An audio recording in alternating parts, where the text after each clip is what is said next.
Thanks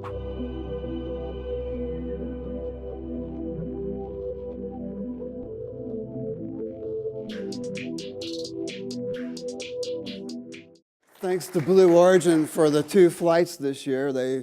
We were able to demonstrate the first ever commercial Wi-Fi in space on board the crew capsule on top of the new Shepard space vehicle, and it both worked. And so we're going to talk about that. So on April 29th, 2018, Solstar became the very first internet service provider in space. So I'm going to talk about that some and how it impacts payloaders. So there were a lot of firsts that happened on that day when we became the first internet service provider in space. And so basically we did get FCC, we worked with the FCC, we were proactive. It's really, as some of you may know, it can be very hard to get regulatory approval, but we went there and told them exactly what we were flying, and we got that. And that's very important. Everything we do is going to be certified or approved by the FCC and then perhaps FAA, and of course NASA. We used entirely commercial infrastructure, and it was totally privately funded. And we had Wi-Fi hotspot from the launch pad to landing. And so I just want to talk about my background and why I'm doing this and how I can do it. So basically I started at NASA, Marshall Space Flight Center, worked in the Payload Projects Office, and I had my first job was that I was responsible for 2 mid-deck experiments on the space shuttle on STS-26, which was the first mission after the Challenger accident. And that's me on the left there at Johnson Space Center. I worked there as well. That's the shuttle trainer there. So I learned payload integration, and that's really important to what we're doing now. I also wanted to say that Solstar and myself, this is my 3rd company. So a previous company, we specialized in providing internet service and voice services and tracking over the internet for aviation. And so Walmart came to my company, this is a long time ago, this is 10 years.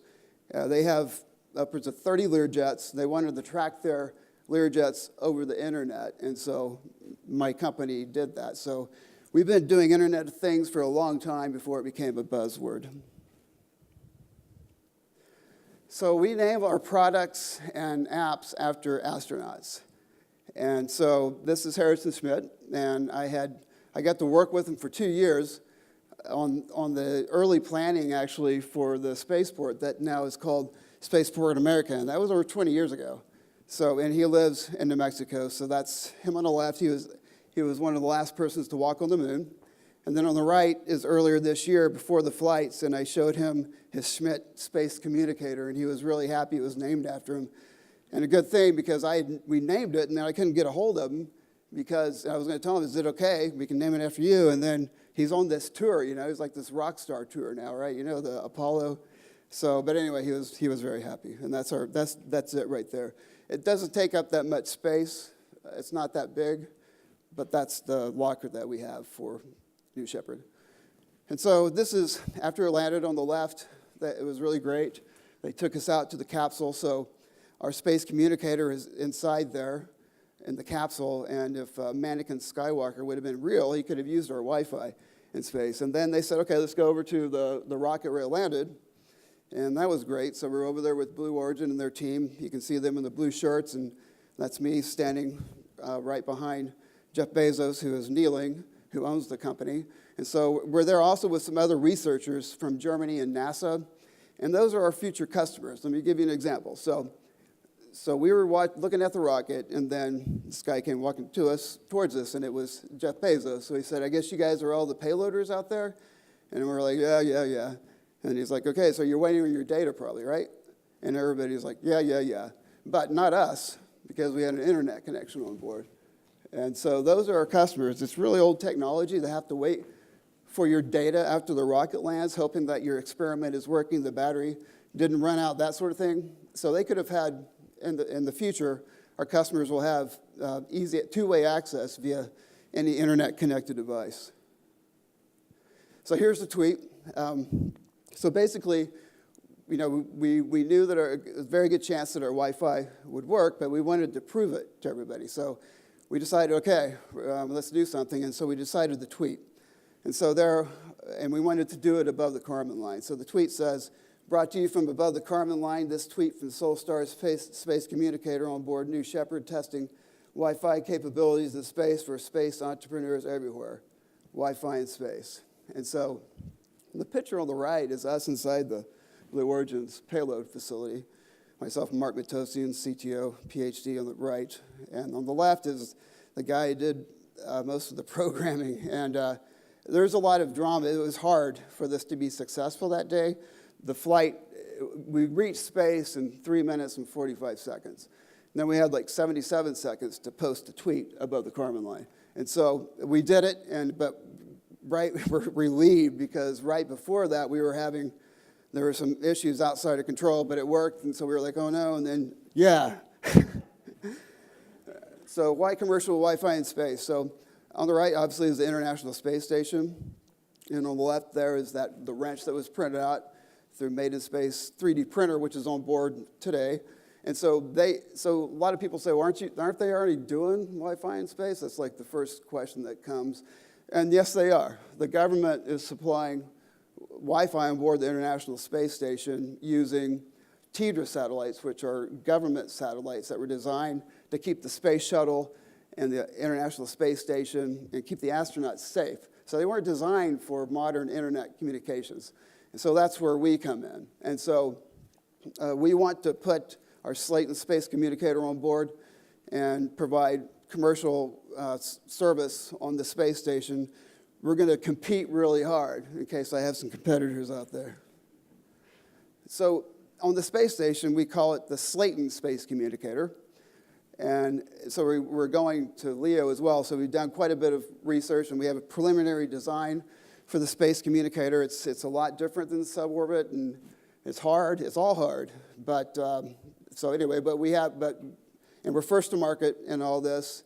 And I named it after Deke Slayton because when I was trying to get a job at NASA, I grew up in Oklahoma. There's no NASA's there. So I went to Houston looking for a job, DC looking for a job.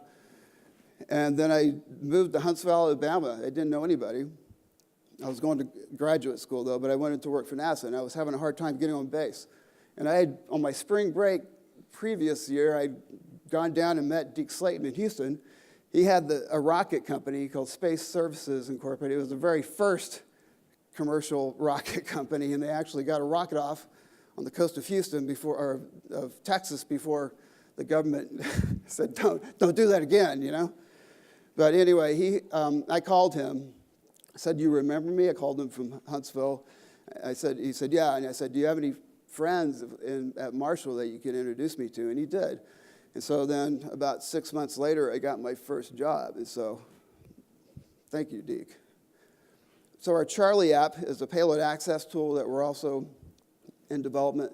So basically, we're really a service company more than a hardware company. We just want to provide access to people. So basically, with our technology, you'll have practically 24/7 access to your payloads two-way via any internet-connected device. And so I met Charlie Walker. Charlie Walker, he's on our board. And when I was in college, he became the first commercial astronaut. McDonnell Douglas paid for his ride. And he flew 3 times.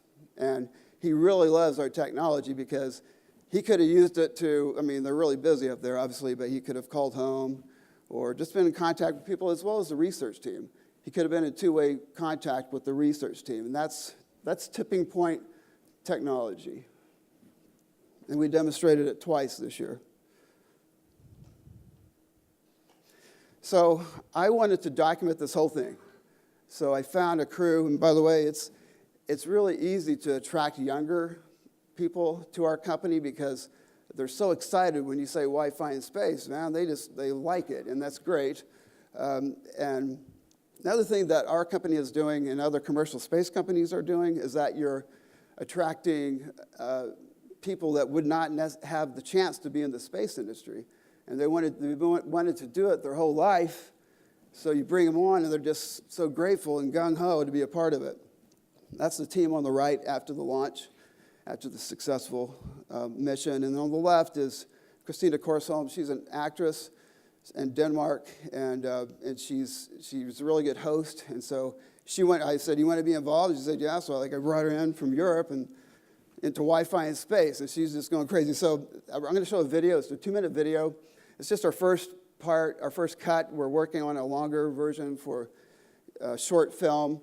And so she's really, she's like a cheerleader. You know, she's like going crazy. And so some people have said, no, you don't show it because it's not technical enough. It's going to shoot out into space. We captured the moment the tweet hit. Receive, and that's what we got. That's what I wanted. And you're going to see that here. And that will officially be the first commercial Wi-Fi in space. This is it. It's going! Oh my God! Whoa! Holy cow! A ball of fire, and I just see it shooting right up. Yes, ladies and gentlemen, we have a rocket launch right there in the horizon. It's going with an enormous speed. Oh my God, it's so beautiful. It's shooting like projectiling into space. And I can still see it. We have a blue sky, so it's a clear view. And now we can start hearing the sound. Just only now. Wow, it's a roar. Wow. It's amazing. I can still see her. New Shepard, go! Go, New Shepard.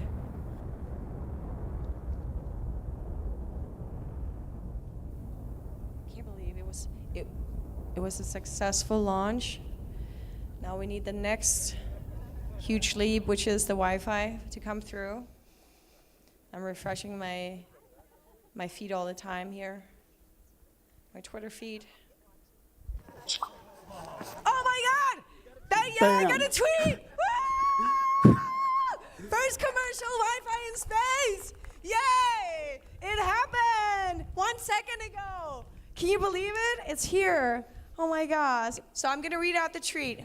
Brought to you from above the Kármán line, this tweet from Solstar's space communicator on board, New Shepard. Testing Wi-Fi capabilities in space for space entrepreneurs everywhere. Wi-Fi in space. Yes! That's amazing.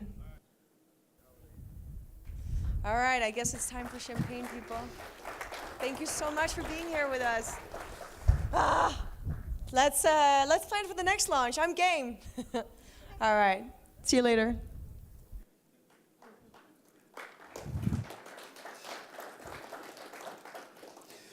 Thank you for the applause. I'm still getting emotional when I see that. So thanks for recognizing that feat. So go to the next slide. I'm doing that. So anyway, we're raising money. We're getting traction. We're also looking for a strategic investor, like a corporate investor that understands exactly what we're doing. And to finalize this, we're 3 for 3. 3 space flights, 3 successes. Go Solstar. Thank you.